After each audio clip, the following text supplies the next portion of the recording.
there, my name is Sheila Beck, and the Rabbi from another planet. Please like, share, and subscribe, and ring the little bell so you're notified when new videos drop. And it's Friday night here on YouTube, and the world is your oyster. The world is opening up before you. You are YouTubing left, right, and center. We are grateful. You chose to begin your weekend YouTubing festivities with us as we discuss this movie, Cloud Atlas, where I don't know how the panel. I know how some of the panel feels. I know how I feel. I'm going to give you a little introduction after I introduce everyone. But I really don't know how the panel's going to feel about this one. But let's bring them on one at a time now, and for a limited engagement only, because he has to go to be on another freaking podcast. He's that in demand. He's that successful. How is he? How are we all clamoring for this one man? We're clamoring for him because he's a geek, but he's not just a geek. He's not just a geek. He is a geek beyond bounds. He is a mega geek. Mega geek, how are you? Welcome. I'm okay. I'm all right, mate. I'm all right. Just raring to go as always. And so you're off to do a stream on Flash Gordon, aren't you? I am. I'm going to help my friend Keith. It's his first live stream, so apologies in advance. I will try and tune in afterwards. After we finish recording this, I'm going to take a guess. You prefer Flash Gordon to this movie? What do you reckon? Next up is not just a person. He's a zone. He's a zone unto himself, and he's a zone that's bigger on the inside, as I think all of us truly are. It is, of course, the Tardis zone. Welcome. How are you, Noel? Not too bad. How are you? How are you, Mega Geek? Nice to see you, pal. All right, mate. I do love Flash Gordon. I wish we had been actually doing Flash Gordon. 3 hours of a movie that I just, I'm this. Wait, hold up. Let me do my intro, and then we'll go into it. Next on the panel, we are a bunch of lowly people here on the panel. Even a Zona, the geek, mega geek that we are. We are a bunch of lowly people. We need somebody to look up to, somebody to aspire to, somebody that we can draw inspiration for. And I look to royalty. For that, and so we have royalty for you tonight. We have, of course, Birmingham's King of the Geeks, Dan Hadley, the Space for Type podcast. How are you, sir? Back, still no crown.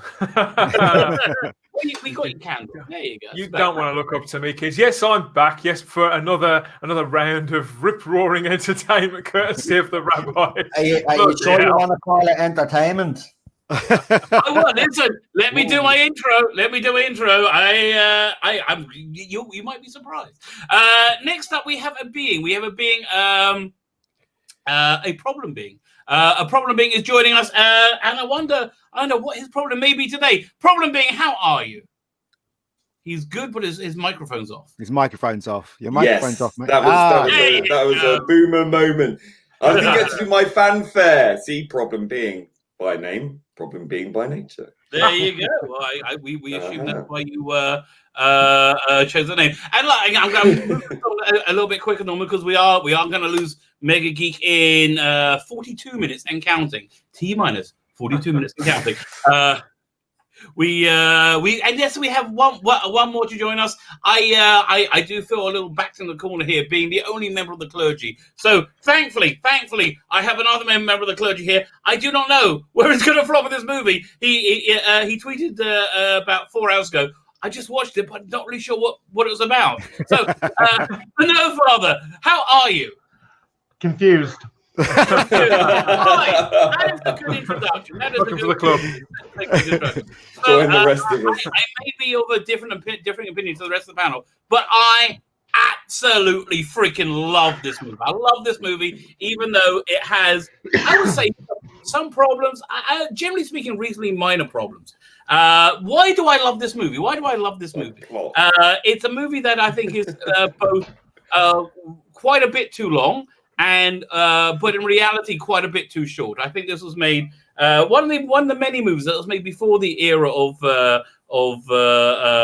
streaming entertainment, before the era of Netflix. I think it probably would have done better with another 6 hours, which I understand may not be the opinion of everyone. So why do I love this movie? Because I think it deals with something that is a fundamental truth that I believe in. Like the core message of this movie is that we are a result of our interactions with one another, not through one life, but through many lives, and our journey in this plane of existence takes many lives, and we do go in many directions before we get to the person that we want to be. So I like that. I love that core idea, which I really fundamentally believe in. I do believe in reincarnation. I do believe that we move on from like that whole thing, that we're all bound together from cradle to saying or other. I don't know, but every cruelness and every kindness is accounted for. I believe all that with every fibre of my being. I actually think that is we're getting into what meaning of life actually is. Now, on top of that, you then wrap it into 6 different movies, which are 6 different movies. Quite a few of them I quite like. We had an English farce, which I quite enjoyed. I like I very much like the live action anime. I like the far future bit, even with the weird language. I like I wasn't so thrilled with the 1930s segment, but I love the 1700s segment. So I just think it's an incredibly true movie that is also wrapped up in a package that I very much enjoy. The flaws of this movie, I would say the flaws of the movie are that, again, it's really too short, but I would much rather be much longer than I would understand. Because I'm very, this is the 3rd time I've seen it. And this time I've actually enjoyed it a lot more this time. Because there's so many little nuances that you pick up on that you don't the first time. And again, to be clear, this movie takes a lot of work. This movie takes a lot of effort from the viewer. Really it's not a passive movie at all. In fact, here, let me bring this on. There are many flowcharts which are actually very, very helpful in going over what this is. Now, I understand many of you may not like it. I just like different forms of storytelling, and for this, I really like the story. I really like this central story. I love the performances as well. I like the makeup. I like there's a lot that I like to it. I watched it in 2 segments, which is what I recommend, because it really is. It's like 3 hours. But although I tell you, I found it hard to turn off, because I just was drawn along with the many different plot threads that revolve into one. Now, before we really get into it, a quick overview of the movie. We're not going to go into it chronologically, because this is just impossible to do. Well, they don't bother. Why should we? Well, no, they don't bother on purpose as part of the storytelling narrative. It's set in 6 disparate time zones with the same core cast in each of them, made up to look like different people. And it just became very apparent to me very, very on that this is a journey of individual souls and their relationship with each other through eons of existence before. Because I really just feel the fundamental point of life is to become better, be better than you were. I think that's what it is. And I just love this idea of life beyond life. Which I guess we're going to talk about later a little bit more. But Mega Geek, you hated this movie. Go ahead. Well, listen, I finally got to see all of it, and I understand what it's trying to say, but the execution is so bad in this film. It's unbelievable. I cannot believe that they allowed this film the amount of money it got. And the amount of stars that were just literally hamming it all up. The makeup from the very first shot, I thought it was Jeff Bridges I was looking at one point, but it wasn't. It was Tom Hanks with some horrible makeup, and then we have Tom Hanks with a false nose. Then we have Tom Hanks with a false teeth. It was just awful. The whole of this movie was just rubbish. Right, and that's me being kind. It really was. Right, I mean, I understand. That's what you really mean. Exactly. I mean, look. Can I just say, I used to assume that the makeup that you're supposed to be able to tell is the same character. That's not the point of makeup. I think that's vital. No. Yes, Rabbi, you are supposed to be able to tell it's the same. But it's absolutely crap. You can tell he's got a false nose on. You can tell. It's a very fine line they're trying to walk here with this. But what? But it's just absolute nonsense. Seriously, the whole film is just. Look. I get what they're trying to say, but the execution is really bad. bad makeup, right? I mean, honestly, Just- I that's not where I thought you were going to go with it. I didn't because of the execution. Again, I love all the again. There's a whole sequence set around the 22nd century with the live action anime. That's freaking awesome! I love that bit. But but I couldn't take it seriously. That's my point. You know, there's one thing about films that I've realized as a filmmaker and as a film goer, and also as a film goer, is that when you add a superstar to something that is serious or something that's science fiction or something that demands your viewership, when you put a star in there, you cannot forget that he's Tom Hanks. You cannot forget that she is Halle Berry. And that's what spoils the movie for me. That's what spoils it for me, because you can't, because you know they're superstars. It's like that film they did with Kylo Ren and the girl who played the Black Widow, the one about divorce. I watched it. It's a good film, but I just couldn't get it out of my mind that it was Black Widow and it was Kylo Ren. Because of those stars are so big, I couldn't take those parts seriously. And when they were being really serious, I thought, if there was unknowns, I probably would have accepted it even more. And it's the same thing with this film, making Halle Berry a white woman and making that was it Jim Sturgis a woman? Listen, look, the Wachowskis are both trans, right? And so you got to. I mean, I think it's kind of understandable that they would not see one's body as a limitation to oneself. Yeah, but listen, which is funny. right? It's weird that I'm agreeing with the trans person on this, but yeah, I totally agree with it.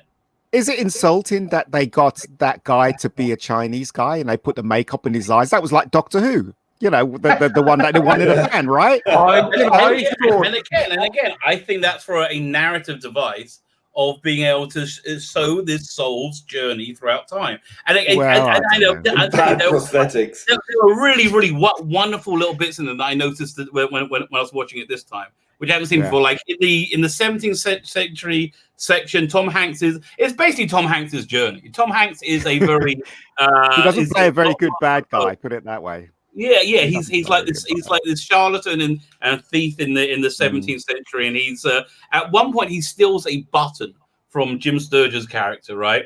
And it was really at the very, very, very, very end that where you got to actually the point of his existence, his existence, and he was being strangled, and he was wearing a necklace which had that bead on it, and it was that bead that broke, that like changed his fate, that changed, which for me metaphorically meant that he had like rectified himself. He had rectified that thing within himself that made him such a despicable character and hundreds of years earlier at the beginning of the movie.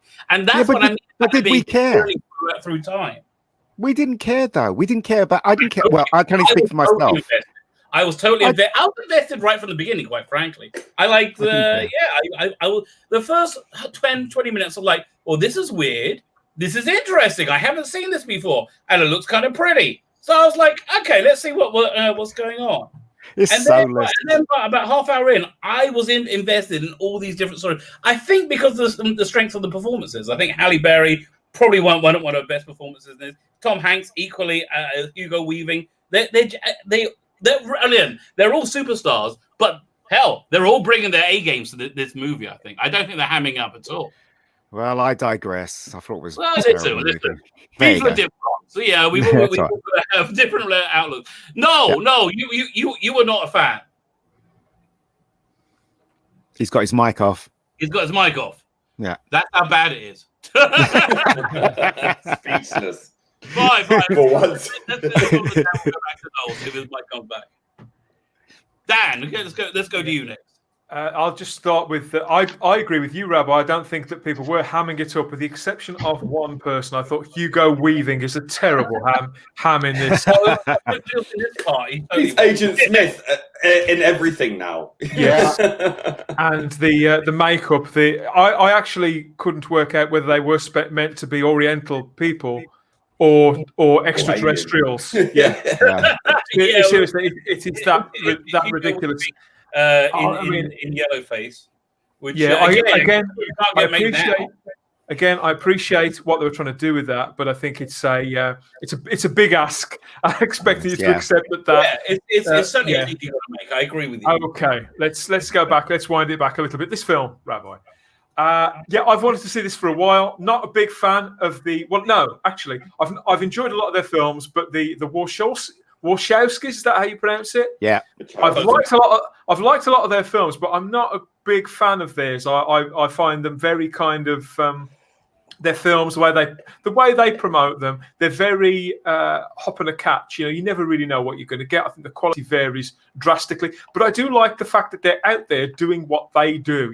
I think the movie industry needs people like that, and even though their phenomenal success with The Matrix has probably harmed them in the long term. I agree with you. I was just thinking that as you're speaking, because if they didn't have such a stellar success, they would have a lot more control on them, right? And they'd have probably made a lot more films as well, Rabbi. I think they'd have made some smaller films, some stuff a bit like Bound, maybe. But yes, so I was really looking forward to this. 30 minutes in, I was aware that this was going to tax me when I saw the runtime. 30 minutes in, I'm afraid I passed out unconscious. I completely woke up 25 minutes later. I haven't fallen asleep since I watched the Praxius in the last season of Doctor Who. I was going to say, it's Doctor Who that we all fall asleep. Yeah, I fell asleep. However, I did persevere the following day. I didn't go back to the start, but I did pick it up where I left off, and I did plug and slog away with it. Originally I thought. Yeah, I agree with you. By the way, it is a slog. It's work. Yeah, it is. You said it asks a lot of the viewer. It demands too much than is reasonable. Let's be brutally honest. In truth, though, I think that there's only one major problem with this film, which happens to be a really big one. Yes, so I watched the rest of it, and so this is 2.5 hours worth, and somewhere around the halfway mark, I started to change my mind. And by the end of it, Rabbi, I am pretty much on a similar page to your good self. That's interesting. I'm still processing it. Part of me kind of loves it. I mean, listen, it gets better with each viewing, but oh my god, it's a lot of work. It's been the first time I've seen it in 8 years, and it feels it every time. But I appreciate it more every time. See, that's what I mean. I think it would have been better as a 10-part miniseries. Well, this is get into the lives of the people and understand the nuances. Yes, but, this is the one problem, and it is absolutely preposterous. But I do think it has a soul, but it loses sight of that at various points. But yes, the problem is it starts badly, and when you start a film that clocks at that kind of runtime that badly, and without really connecting anything for so long, yes, the big problem with this is timing. This was made in 2012, I think. Certainly 3 years later, nobody would have considered making this as a movie. It would be on Netflix or Amazon Prime as a 10-part series where it could have been tailored to tell a story with this amount of layering and all these various time zones, and it would have delivered its message bang on target. And I think it would have probably ended up being.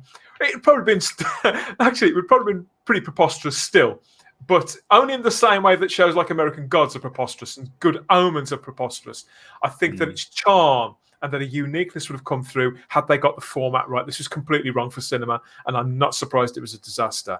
That being said, viewed at home, yeah, I think I kind of want to watch this again.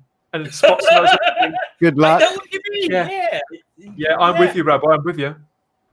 Okay, problem being. Your mic's okay. Let's go back to Noel. Noel's mic's on. No. Well, okay, you can go to Noel if you want. Let's get Noel. Let's go to Noel next. Hello. Okay, where do I start? First hour and a half of this film, terrible. Second act, if you will, wasn't too bad, but I don't like this movie. Listen, right, I do have patience, but I'd no patience for this movie. It flies from one scene to the next, to one time zone, to this time zone, to this time zone. Like, slow the fuck down.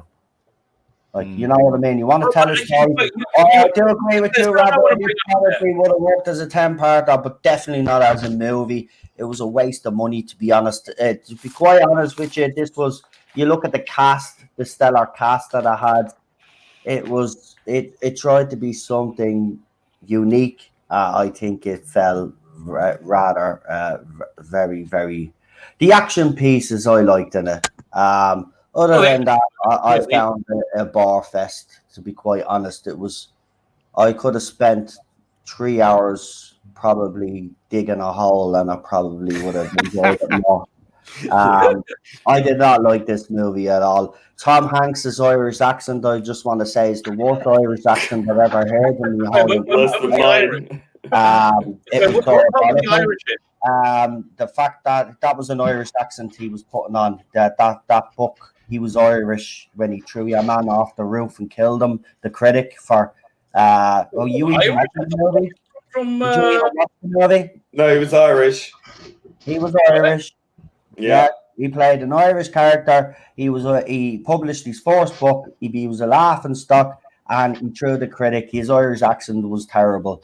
The story, listen, He was Mexican. if the story didn't keep jumping from time zone to time zone and actually settled on a time zone for a longer period of time, this movie probably would have made a lot more sense to me. But I will agree with that. I'm still trying to process it, but it's interesting. The people that have watched this movie, you either love this movie or hate it. So it's one of those movies you're either going to love or hate. And I have to say, right now, I actually hate this movie. He's annoying. He was annoying. You see him there, Hugo Weaving. He's annoying, and I don't like him. The actor that I liked in it was the old chap, the one that played the maestro and the writer. He was an interesting character, but I didn't like his character either. Didn't like Tom Hanks in it. And if you have Tom Hanks in the movie and it still does badly, well, then there's something definitely wrong somewhere. Yeah, actually, the box office was. I looked at the box office. It wasn't a bomb. Yeah, I mean, especially since domestically in America, it drew 130 million. That was like the domestic office, and the budget was 146. So that say 160. So they made a waste of money. Listen, but if it was what a waste. It was. The thing about it is, I agree with you. This is a really unique story. This probably would have worked, but not as a 3-hour movie. A 3-hour movie, there's too much to cram in. There's too many side stories. This would work like an Umbrella Academy kind of thing. Over a couple of seasons, this would probably work as a TV show. But as a movie, a standalone, no. 3 hours is not. You're right. This would have to be a 6-hour thing for it to work. 3 hours is actually just too short of a time. But if you've got Tom Hanks in it and he fails to save this movie, you've got a problem. I did not like Tom Hanks in this at all. And he is one of my favorite all-time actors. I actually didn't like him in this movie at all. I was very disappointed. All right, so something really interesting. You're talking about the jumping between scenes, and again, you have to watch it a couple of times to get it. It's not. It's the jumps aren't. Oh no, I got it. The jumps follow the continuous story. It's got to do with the music. It's got to do with what you said as well. Everybody's lives being connected. To use the whole Cloud Atlas, the music, the lyrics, or whatever it was, the song, the music, the notes, the music note. That's what it was all about. I got it. It's crap. Simple as that. I think it's not enough for 3 hours of investment. But I think the thing where it failed the most, this movie, is it's all hinges on this central piece of music, right? The Cloud Atlas Sextet, right? Mm-hmm. And it's supposed to be the best thing ever written, and it's just not very good. It's not very good. But the music came after the 1800s. I did like the music. That's the thing. I like that melody. I thought that melody was actually a good melody. They needed John Williams, basically. They needed John Williams for that bit. I think it would have made it much better. Problem being, what's your thoughts on it? I forgot last week, actually, when you said we were watching this. I couldn't think. I knew the name, but I thought I hadn't seen it. I had seen it, actually, before. It's... yeah, there's one good movie in there. Unfortunately, it's interspersed with about several other really bad ones. What's the good movie? Which one did you like? I like the Jim Broadbent story. I thought his story was the most Everybody liked interesting. that one, the fun one. Yeah. Yeah, that was the saving grace. Is that his name, Jim Broad? Yeah, he's my favorite character in the movie. Yeah, his scenes are hilarious even in the nursing homes. Is that the guy you're talking about? Yeah. If they did the whole film on that, I would be on board. I agree with you. His characters are actually very interesting in this movie. It's such a shame they didn't just focus on him. Actually, I have to say I've agreed with everything everyone has said. Like, I can cherry pick things that Ian has said, especially with the main stars being a real distraction rather than helping the story. That rung true with me, because that was something I was going to say as well. I think apart from Jim Broadbent's performance, I really like Doona Bay. Or Bay Doona, I can't remember which way around it is, but she's in Sense8. She's the Korean actress. There you go. Yeah, she's great. She's great in absolutely everything she does. I like her. I thought she was the weakest thing in the movie. No, I disagree. I think her performance was the only one that was nuanced in any way. But yeah, it's over bloated. It's a big concept movie that didn't pay off. It's incredibly pretentious. It's a victim of its own self-importance. I think it thinks it's so much more epic than it is. The music was actually all right. I didn't mind. I didn't think it was the greatest thing ever, but it was all right. But I think it's trying so hard consciously, and it comes across like everyone's sweating their socks off to pull this thing off, and it really smacks of desperation.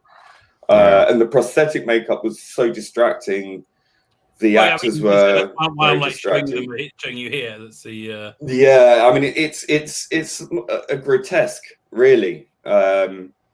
And it just makes me feel really unsettled and unnerved. It's got that uncanny valley feel about it, and it really doesn't make me feel settled. I think the first time I saw it, I think I quite liked it. So when you said that, the more you watch it, the more the many more times you watch it, the more you get it. No, it's the opposite. Yeah, I was just going, oh God, this is. And yeah, I agree with Noel as well. The Tom Hanks was really disappointing in this. I think he looked like he didn't want to be there. Yeah, it felt like that. Yeah. I disagree, but I think he was very confused, and he probably still is to this day. Probably. But I think he likes the idea of playing multiple roles. Actors do it. It appeals to their ego. Challenge.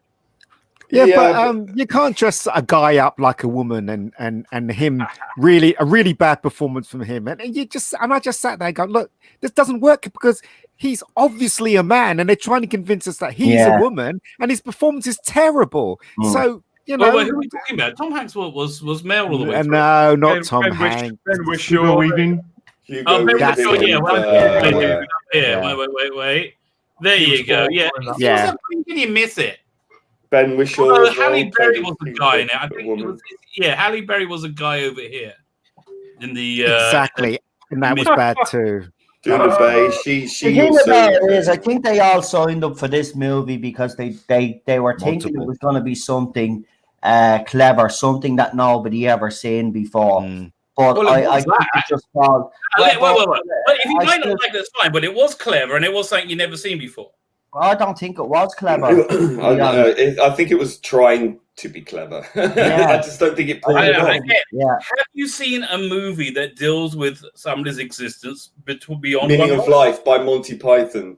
Much better movie. Funny, clever. No, that was their initial thought to do it, and it was the Eric Idle. I remember on an interview saying, if we had only made it about one person and then had it would have been much better. Yeah, I used to think that way. I used to agree with them.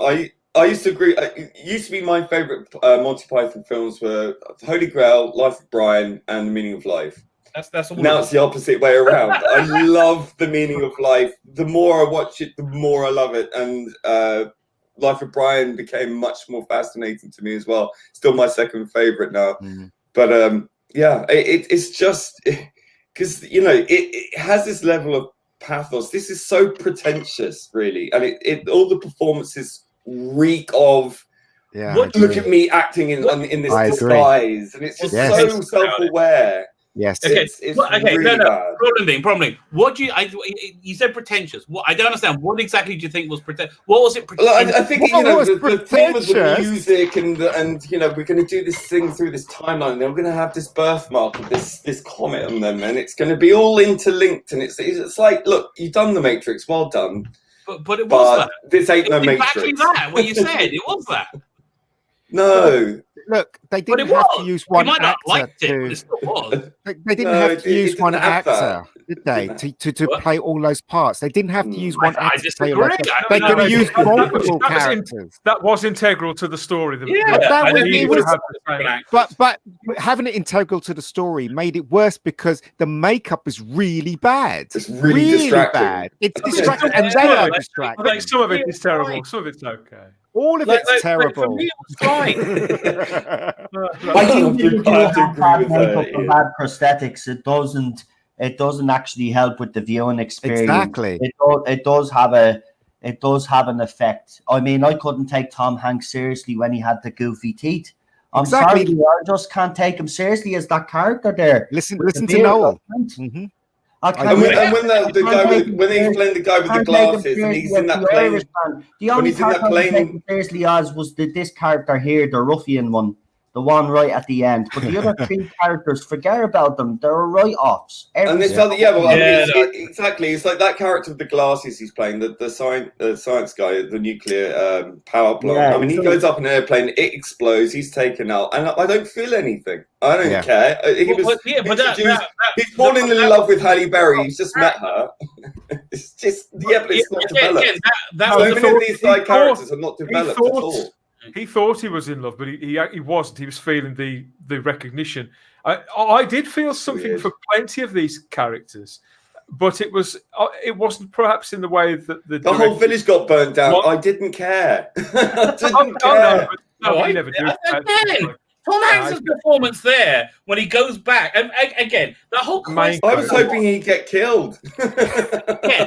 Firstly, that whole quest they go on to open up the giant metal flower thing to send a message. Why? What? Why? To save humanity? How? Because the Earth was dying, and so they needed to Why? send that message. Again. No. What you? Okay, yeah, that's the wrong question. I'll tell you why it's the wrong. Problem with that There are many questions in the world. How? Okay, no, why? I'm going to explain. It's the wrong question to appreciate this movie. It's the wrong question because it What doesn't question matter. is the right question? No, it doesn't matter. Why does are they matter. no longer wearing the clothes they wore in the 17th century section in the 1970s section? Can I just point out as well that of all the sections of this film to introduce with its own language that was going to make it even harder for you to connect the dots. God, yeah. That is why those yeah. sequences in the far future, they are, in a sense, the backbone of this film. And it's right that Problem Being is asking those questions. And although I didn't feel the same way you did, I understand your reaction completely, but it's because the language pushes you out. You can't feel their words. They're doing a lot. The actors are working so hard in those scenes. And it did connect for me eventually. But I think if they'd have been speaking English, and you know I hate subtitles, right? I'd have preferred subtitles to that sort of half language. I don't think I still would have cared enough anyway. What about Father? You see what I mean? Yeah, I know what you mean. That is the clincher. That is the clincher for that. It didn't help. What about Father Miller? Yeah, I want to know what he Yeah, thought. so let's just say when I started watching it again this morning, my TV died. Your internet, your TV. Well, you No, know it what? wasn't the God's internet. It was not- just the God's on TV. your good books Message. today. God sent you a message, and you should take that message wholeheartedly and not watch this movie. I will say the one thought that there's two movies that were coming to mind as I was watching this. Slaughterhouse 5. Have you ever seen Kurt Vonnegut's novel? Yeah. No. It's just kind of one of those that moves around in time and everything. It's kind of confusing to follow. But the other thing that Westworld came to did it mind, better though. yeah, This first Dunkirk. series. How they did Dunkirk with the different scenes, and you don't that. figure it out until I like partway that too. through that. True.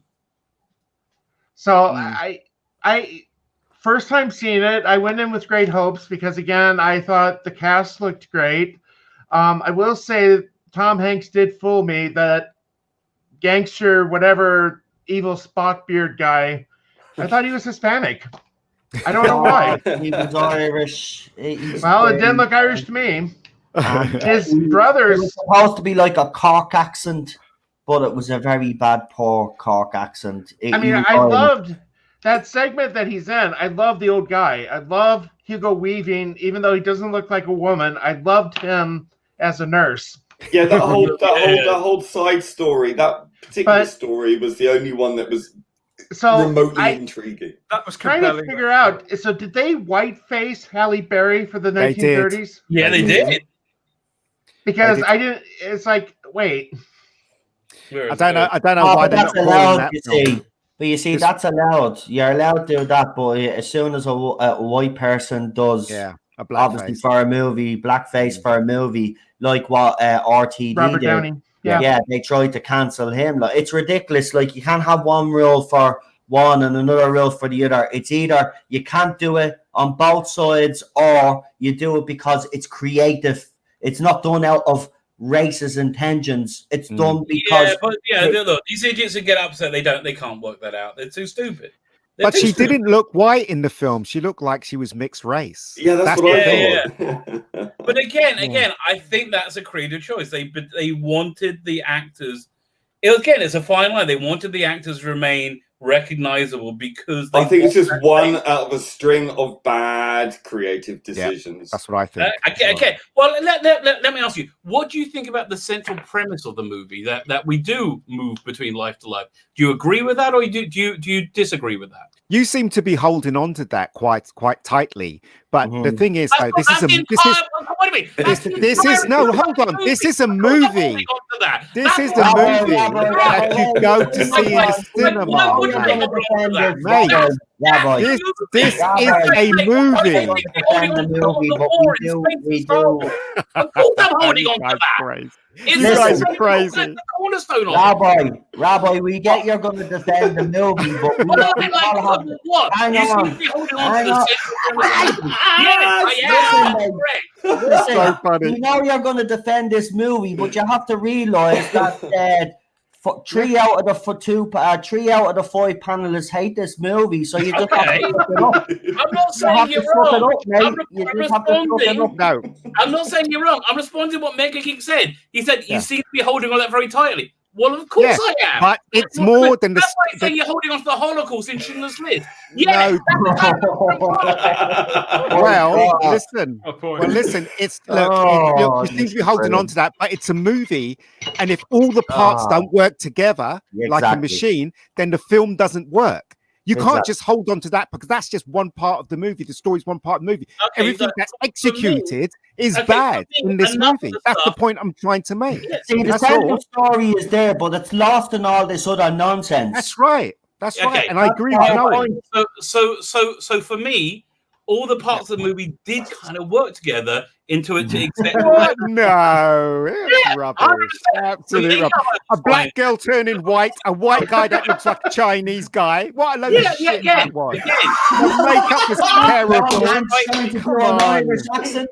Exactly. Bad Irish accent. And by the way, it's been voted the second last worst Irish accent.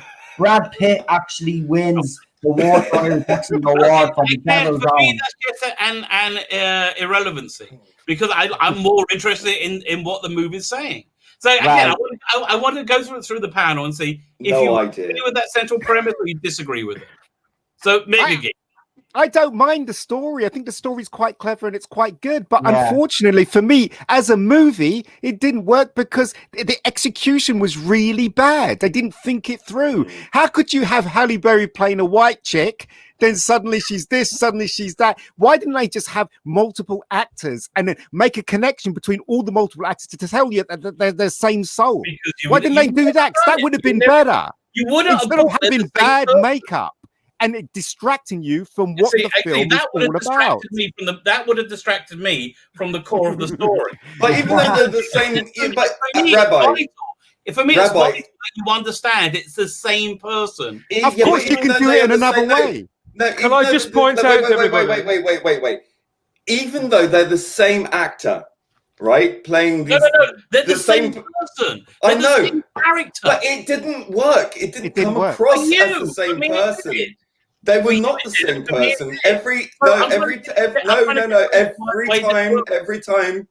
time the actor was in a different time zone and playing the same character, it wasn't the same character.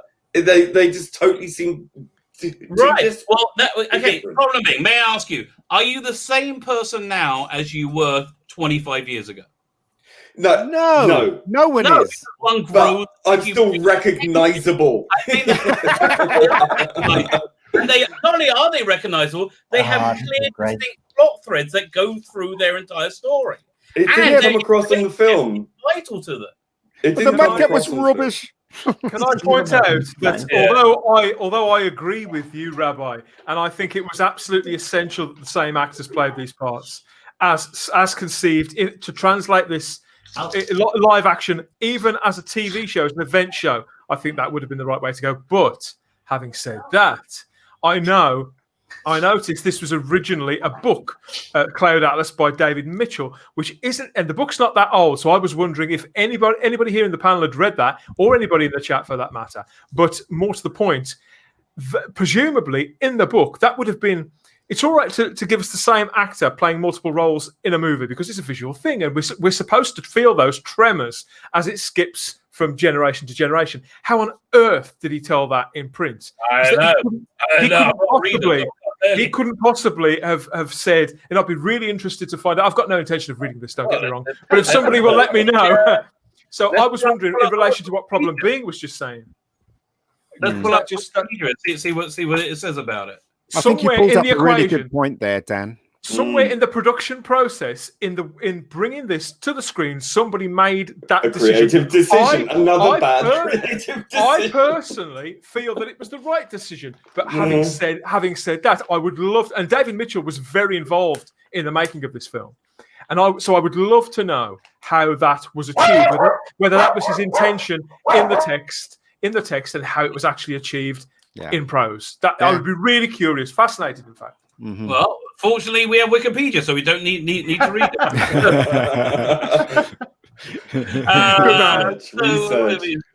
It looks like there's more settings in the book. There's 11 settings in the book. Fuck me! Wow. So, but they said when they said the film was the movie was unfilmable. The book was unfilmable. I agree with that. Probably fair.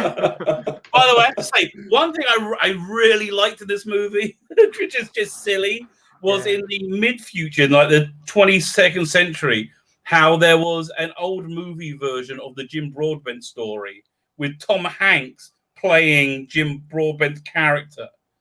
Did anybody know? Okay, say that again. Okay, fine.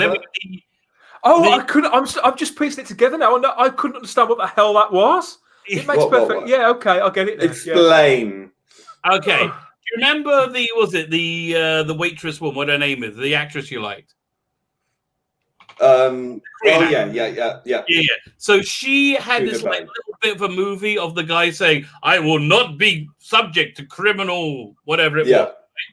So then you saw that scene as it really happened, which was the old English guy, Jim Broadbent. That's his story of incarceration, which he then wrote up as a novel at the end of the movie. That novel then got turned into a schlocky movie sometime between 2012 and 22, whenever it was, right? Mm-hmm. And Tom Hanks was the actor who played Jim Broadbent in that movie. But we didn't see. I mean, he's playing the actor in that film, but that's a separate character. So why is he playing that and we don't see him as the same person who's from a previous time? Is he part? Person. Just in that life, he was. So but who's the actor? He's only in that bit there. He's in the 22nd century version. So. Yeah, but that's not clear at all. I mean, okay, listen. Look, we only know that they are the same person by dint of the birthmark. So we didn't get to see that on that actor. You know, the same person by dint of the movie. I think it doesn't. I think it's inconsistent. I don't think he's meant. I think he was just it's an incidental character. As somebody who's seen this a lot, it's entirely consistent. Here, let me just walk you through his character. Right when he's the guy with the full sleeve. Where's the actor? He's an opportunist. He is a lowly person, right? He is a lowly person, and he remains a lowly person in the 1930s when he's ripping off Jim Sturgeon's character to keep quiet about him, right? When he was like the concierge of that guest. You know, he took the waistcoat from him, so he stays there. By the time he's in the 1970s, right, he's starting to have a personal awakening of being altruistic when he connects with Halle Berry, right? And it's that relationship that brings that revelation. But then he goes back to being an arsehole. No. But that leads to his death, right? That leads to his death. So but he died in the 70s. He died in the he went to prison in 2012. He was on a plane that blew up in the 70s, right? That led to his death, right? Which then explains the why in the next life we saw him with the bad Irish accent. He had this like anger stuff going on, right? When he threw the guy. I think you're reaching. I'm not reaching. I'm telling you the story. This is just again. He's right, but it is all in there. It's just a bit dense. You just have to watch. But it doesn't work. It doesn't work. It doesn't work. No, it doesn't work. It failed as a movie. So then, in the let me find see who he is in the next one. This movie fails. Real one. Look, as I say, this movie takes work. It does take work. Yeah, but you shouldn't have to take work. Why should you have to work to see something? I mean, that's ridiculous. Are we talking about the British film industry here? You know, I mean, they make the same shit all the time. You know, we have to work at it. We have to be clever. I would argue that all long films take more value from it. If it's something that you work for, you again look. I mean, because I've worked hard to get into this, and because I love the central concept of it. I just love that. Well, the bottom line is it didn't work as a movie, unfortunately for me. Anyway, I don't know about you guys, but listen, I've got to go. So Ian, before you go, high rise or this? That's like sticking needles in your eyes and chopping your leg off. Yes, this is story. You know what? This. That's how much I hate I disagree. At least I found some entertainment in high rise. Listen, guys, it's been a pleasure as always. I literally have to go. I asked you the question. Fine, I'll go to Noel next. Okay, listen, I've got to go. Take it easy, guys. Thank you for joining us. No worries. See ya. Bye. Okay, no. Let me ask you about the premise about having multiple lives and. Is that something you're on board with or not on board with? Do you like that idea? Do you dislike that idea? No, as I said, I like the centralized plot, but it's just as I said, all of this nonsense it just gets lost in translation as far as listen. I found this movie a slog as it was. It was a slog. I will say one thing that Dan did mention, and I actually have to agree, even though I found this a slog, I couldn't take my eyes off the screen. Now, whether that's a good thing or a bad thing, I don't know, but I was drawn more to the second part of the movie because there was a bit more action in it. There was stuff actually happening that interesting. Right. But Bear's car gets forced off the bridge. I think the movie starts. That's when the movie gels. Yeah, it starts because there's a bit of action. Then you get a bit of future in the action, a bit of action in the future. See, I'm even getting me words confused because I'm that bloody bored with it. Nah, listen, mate. I'm being honest. I don't know what they had a message in there. It got lost. So for me, you know, it's a failure. It didn't do its job. And you know, when you have to, as you've seen, they have to like explain the movie in various sites to try and explain it to people. Well, then you haven't done your job, because your job as a movie maker is to make sure that the audience actually understands what they're watching. And you know, even though I did, as I've mentioned, it just was surrounded by all of this utter nonsense. And I have to be honest, the prosthetics, the makeup, that was the biggest distraction for me. And as soon as I seen the first few minutes of this and the stupid prosthetics, I was just I was already like, you know, this is gonna be rubbish. And I remember watching it when it came out at the time, and you know what, like Lee, I'd actually forgotten I'd watched it. So that's how bad it is. And he asked Mega Geek which one. I'd say this is worse. I actually enjoyed some parts of Rise. Wow, that's real visceral hatred. Father Miller, let me ask you. That's a bummer. There he is. He's here. Yeah, sorry, so let me have to reboot the router. The central premise, which is the story. This question I'm trying to go through the panel and ask, like pulling bloody teeth. The central premise of people living multiple lives and having a story that goes across there. Is that something you're on board with, or you're not on board with? Is it my turn? Yes, Father Miller, yes. Okay. No. Okay, there you go. But it's a Catholic. That's basically with my belief. I mean, no. Because I don't know what Catholic dogma is on the issue of reincarnation. Because Judaism is no. I mean, we believe that when you come into existence, you're given an immortal soul, and as you leave this world, you enter eternity.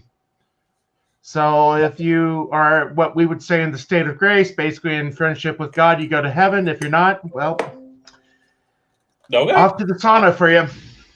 Right. So again, look, I'm going to go. But I mean, from the movie viewpoint, I thought it was good. But it's like last week's movie. I mean, I'm separating the movie from the theology of it. Right. Obviously.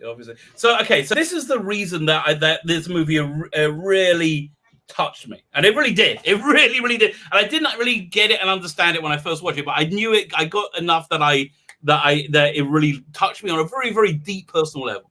Because around 2000, I was doing really badly for money, right? We'll do it for a number of years. I got married in 96, and those first few years were just rocky, right? So about 2002. So there's this rabbi I knew said, listen, give this guy a call. He lives in Israel. He's a spiritual healer. I'm like, I don't really believe in that kind of stuff, right? I figured, you pray for yourself, basically.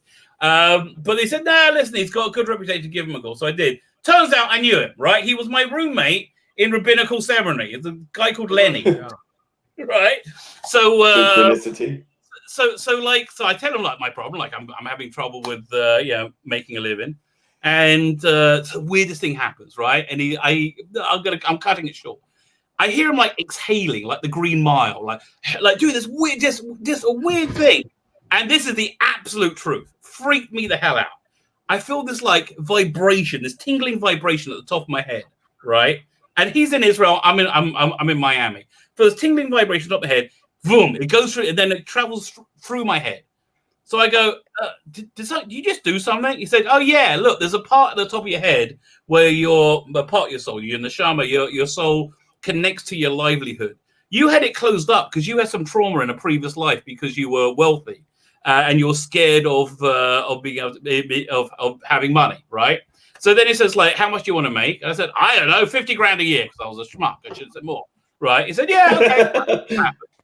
And that, right then, my life changed. It blew my mind. So then I know at the end of the conversation, I said, is there anything else you'd like? I said, look, I'd love to be able to move back to Israel. But it's completely impossible. Completely, and it was completely impossible. 1 year later, I was moving back to Israel. He said, yeah. So then, first day I'm in Israel. Like first day when I landed, I'm in the local grocery shop when I was like just mooching around. Who do I bump into? That guy, right? That guy straight away. So then I start working with him, doing his promotion and taking him on like lecture tours in America for a few years. And basically everybody had a similar type of story to me. And so yeah, this whole premise, the same sensation at the top of your head. The same sensation. Like it was life changing, problem solving, life changing. Basically, the premise is that you experience some kind of trauma in one life, right? And you forget it when you go to the next life because you get rebooted, right, or whatever. But your soul remembers it, so you still have that fear of that. Like he said, by the way, the reason you're fat, he said, the reason you're fat is because recently in a previous life you were a baby that died in the Holocaust, was starving to death, right? And your body, your body will always retain the food because of that trauma. That's which is what. So anyway, so that just blew my mind, and that's really a core part of my worldview. So when I saw this movie, right, I was like, oh my God, this is a movie of that idea, of that experience. And it did it with cool science fiction. So I'm like, okay, I'm in. I'm sorry. It's different when you have a personal connection to a movie. I think you're always going to be very protective of it, and I respect that. Listen, I've had a near-death experience. I've had very strange things happen to me in my life, and I can totally relate to what you just said. And I've done some stuff like that myself, and I was telling friends of mine stuff that I couldn't possibly have known. And it was really, really strange. And everything I said was either true or had come true. I described someone's aunt's house. I got her name. I described the house, and I described there was a mechanical bird in a cage, and it was just like he was crying. It was just like, it was very, very strange. And I couldn't switch it on or off. It was just something that happened, But yeah, I totally think that there is more to heaven than earth meets the eye, and all that kind of stuff. And I've seen some things. And as for life going on, I totally get it. But for me, this film didn't connect with me on that level. Maybe it should have done. Maybe it did back then. I can't really remember. But no, it's I don't know. I wanted to like it. That was the thing. I went in there. I was like, oh yeah, I have seen this before, and I remembered the bits that I did like. But then I watched it in its totality again, and I was just like, oh God, And it just felt. I can't argue with you that watching it in one go is. Yeah, again, I did watch it in one go. Too much. It really is too much. It really. I think it for me. I broke into two, but again, as a mini series, I think it would have been better. Yeah, I think it would definitely. I mean, if they were to rejig it now and take the source material again, not from the film, but take the source material from the book maybe, and revisit it again, and maybe turn it to like they did with the Snowpiercer or something. Do something like that with it. Right. Yeah, maybe. But as a cinematic experience, it's probably much more engaging. I think you can let it wash over you in that respect. But I think as watching on my iPad, probably not the best idea. But it is a big screen movie. Yeah, probably. But I mean, even so, it just the unforgivable mistakes that they made were sore thumbs for me, and the makeup issue was very jarring. There were some scenes in there which were great. I mean, there were some great performances. Ben Whishaw was great. Duna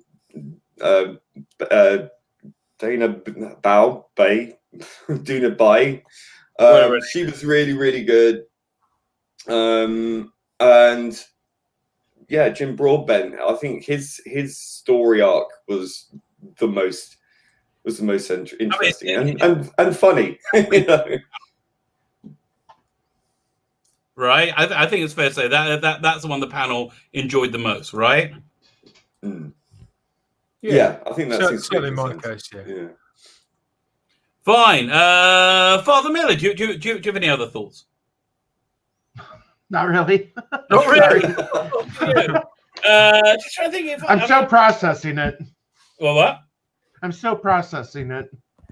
Yeah, again, it's I just honestly I like movies that you have to work for too much. I guess I do. It's just. But I think as well, like you said, you got something personal out of it. I think this is a film. I think because the Wachowskis are quite good at tuning into certain groups of people and aiming their movies on a particular level at a particular audience. And I think that if you fall into that catchment, you'll either get it or if you're not in that catchment, you won't. I think the only reason that I was happy and excited to do the work, and I really was because I wanted to do the work. I was doing the work. I really, really wanted to like this, and I was really, really paying attention. Didn't land. There's nothing you can do about it.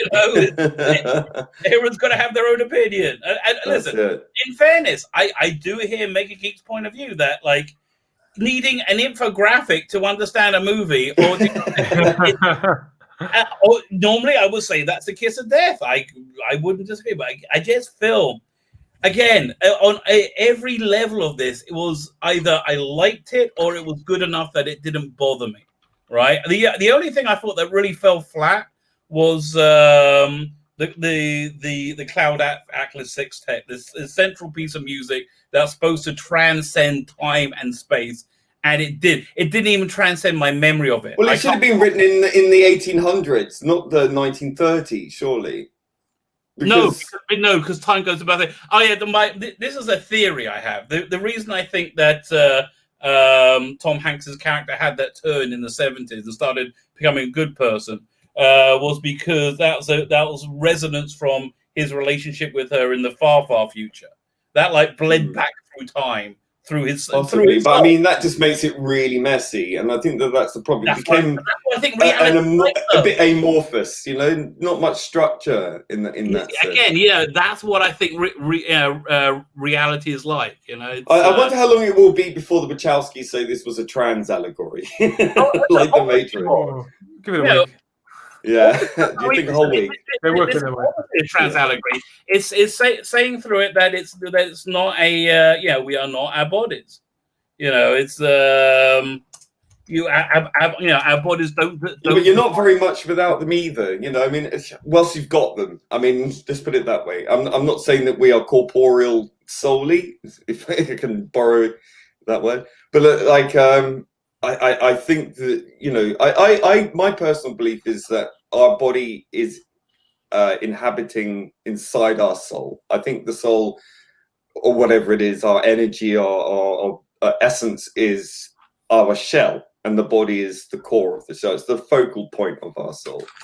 So whilst we live on the earth, we are sort of guided by this field around us, which is our that's why we can sense things and project things, in our minds. And I believe my mind is not in my brain. I believe it exists around me. So that's the reason I pulled up this thing is everyone's interested in a really dense Kabbalistic book, like really dense. This thing called Patterns in Time. It's not an easy read, but it's conceptualization of time, which is basically a kind of recurring spiral. But it also is exactly the same as how they conceive time in this movie, like how which again for me. Listen, for me, it's my greatest hits. It's like I'm glad they spent $146 million making a movie for me, and I think that's the way that. I think that's better. I think the world's better that way. But listen, I get it. I have a personal connection. I would recommend this movie though because it's really, really interesting. And it's just I remember at the time it was a very well received movie. I remember it being quite popular, like a bit of a cult hit, if you like. I do remember a lot of people talking about it. I do remember that. It's because it was a Wachowskis movie. I think that's right. Why. Just out of curiosity, have you guys all seen Speed Racer? Yes. No, I love that. I say no, but I might have. Great. I played the game, so any movie based on a game, no, thank you. No, the movie's based on a 1960s cartoon. Oh, but it's also a game, so no. Also good. That is a movie I wouldn't I listen, kids, don't do drugs, but if you're gonna do acid, Speed Racer might be the movie to watch. Any What's Altered States? Like the Fast and the Are Furious. you out of your mind? Stuff like Nobody that watch Altered States on acid. Nobody do that. Don't listen to him. That's bad. Don't do that. That's crazy. Acid's great. Sorry. Okay, but not with Altered States. That's gonna mess you up. Bad. Watching Altered States on acid probably not a good idea. It's a really bad idea. Does anybody have any final thoughts on this movie? Yeah. Yes. If you value your sanity, right, do not watch this movie. Noel's right. I agree with him. If you value your sanity, don't watch the movie. Sanity's overrated. Sanity's overrated. After you explaining your personal story, I get it why this connects to you, but unfortunately, it didn't hit me the way that it hit you. So I can understand why you defend this movie, but I'm being honest, it's not my cup of tea, and that's. I defend the movie because I freaking love it. I do. I just love it. I feel like really bad. I think there is a good movie in there. There's a good movie in there. Definitely a good movie in there. Yeah, the Jim Broadbent movie. You take away all the other elements, and you concentrate on his story. I think that's a very fascinating story to tell. But Talking of which, did anybody recognise Mr. Meek from that storyline, that plot? Who's he? Who's Mr. Meek? The actor who all he kept saying was "I know." Did you recognise him? We got to the bar. I love that bit in the pub when you and the. Oh, he's great in that. For years and years and years, he played the habitual shagger on Last of the Summer Wine, Howard from Howard and Maria. Oh, Same actor. He must have started playing that role. He's looked like 70 for the last 40, 50 years. It's incredible. By the way, the guy from the 17th century story, the young guy who ended up being the Japanese guy, the Korean guy, That's so weird.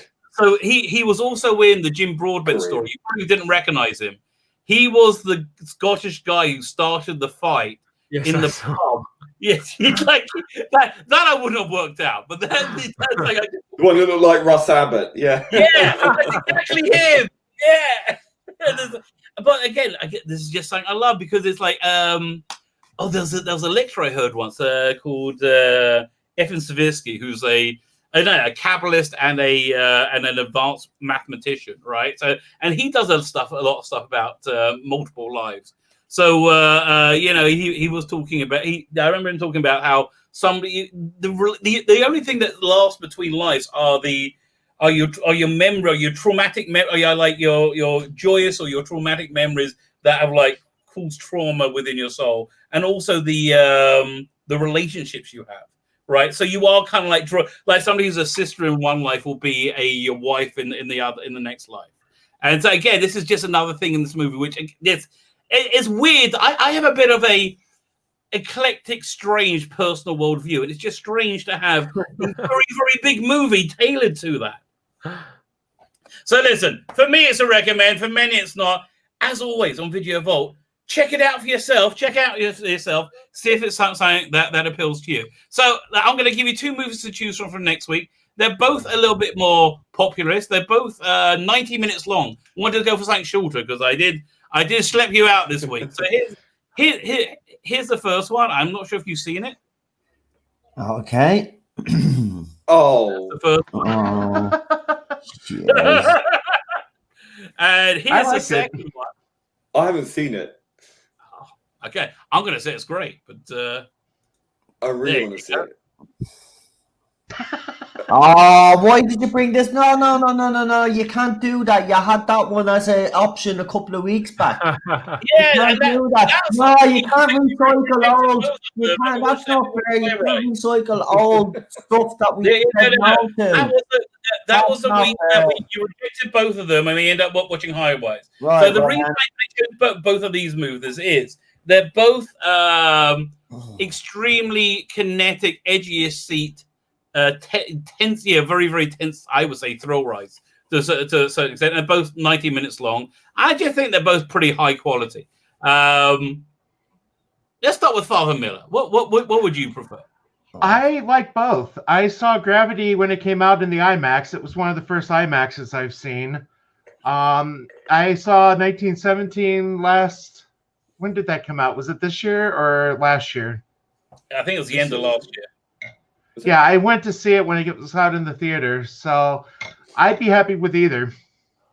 Okay, so you can find.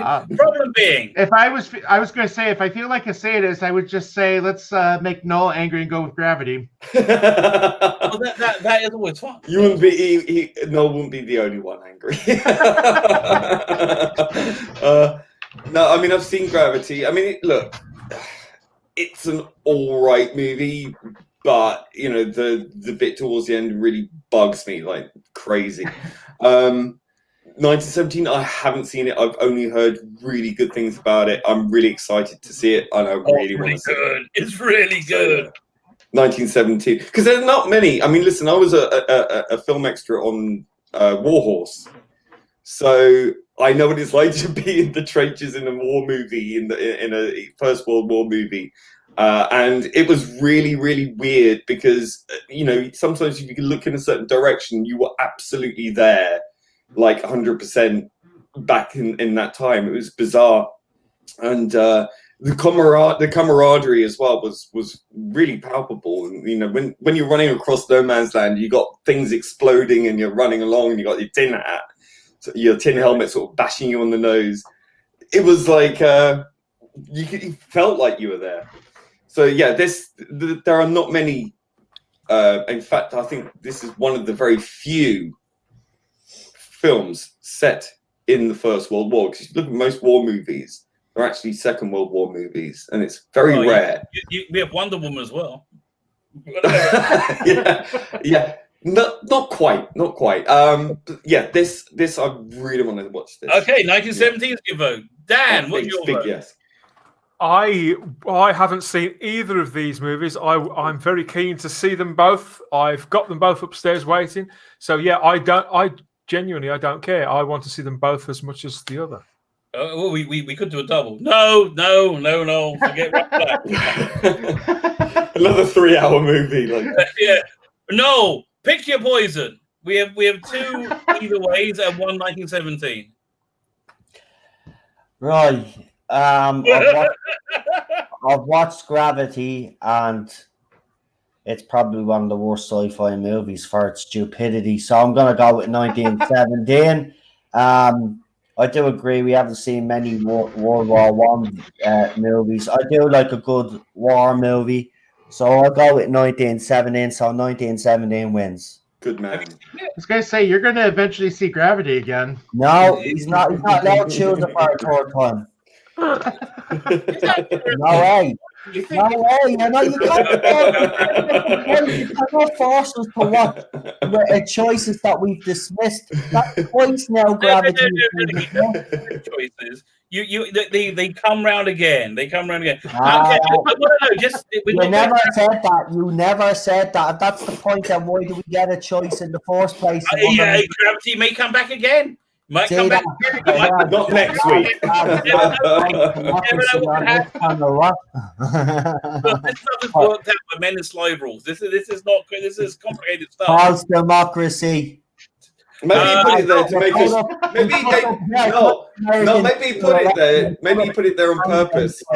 Yeah, like he does with the 2 DVDs, and he tells you that you have a choice, but in reality you don't because you're. No. Maybe he put it there on purpose. He put it there on purpose to make sure we chose 1917. Maybe that's the reason. It really wasn't. I'm hoping. What was it that about Gravity you found stupid? The end of it. The ending. Oh god. The ending is ridiculous. Nobody can. Okay, I haven't seen. Please don't spoil it. No spoilers. All I'm saying is this: I watched the DVD extras.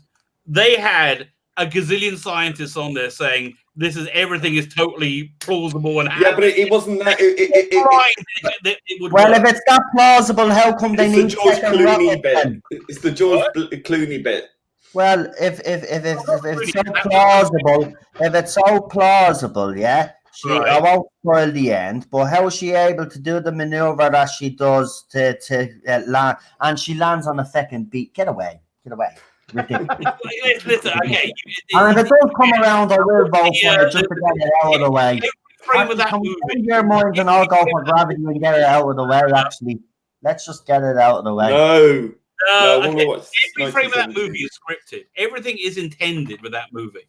It's like even there's a frog that like The only reason that film was made, everything is intentional that's on the screen. the only reason that film was made was for the IMAX to make this spectacular scene and all that spinning around. I mean, I can only imagine. Are we still talking about Gravity here? Yes, yeah. I can only imagine. Why don't we just do Gravity? No. I think we should do it just to get it done. No, I want to watch 1917. Bugger off. I think 1917 is fairer. Listen, Noel did not have a good time this week. He rated this worse than High Rise, right? No, listen, I watched the movie. Like, I watched whatever movie you give me to watch. The only thing is like, you know, like as I said, you already picked Gravity twice. We've already made up our minds. We don't want to watch it, but you keep forcing it. So let's just get it out of the way. Come on, just say it. Don't listen to Noel. No, shut up talking now. Like 1917. I want 1917. End of. What's the worst movie that I like that I could what movies does nobody like other than me? And there's a lot of them. Let me think. It's not Glitter with Mariah Carey, is it? Some of the movies I've really enjoyed. I mean, like you've picked some great movies. It's just some of your choices, and like I'd have movies as well that you wouldn't like. I mean, it just happens. It's just all 3-hour movies. I was like, does he have to give us a 3-hour bar fest? Can he not make it an hour and a half bar fest instead? No. It can't be a bore fest until you get past 2.5 hours. No, no. Right. Yeah. Until you go, oh my god, I just worked out what I could do in this time. That's when it's a bore fest. So listen, but the point of the show is I'm taking people on a weird walk through somewhere they could never ever imagine what's like there. Yeah, Rabbi's mind is a strange mind, all right. You're right. That is a strange mind. Yes, it is. It definitely is. You love Rabbi's mind. Well, I love it.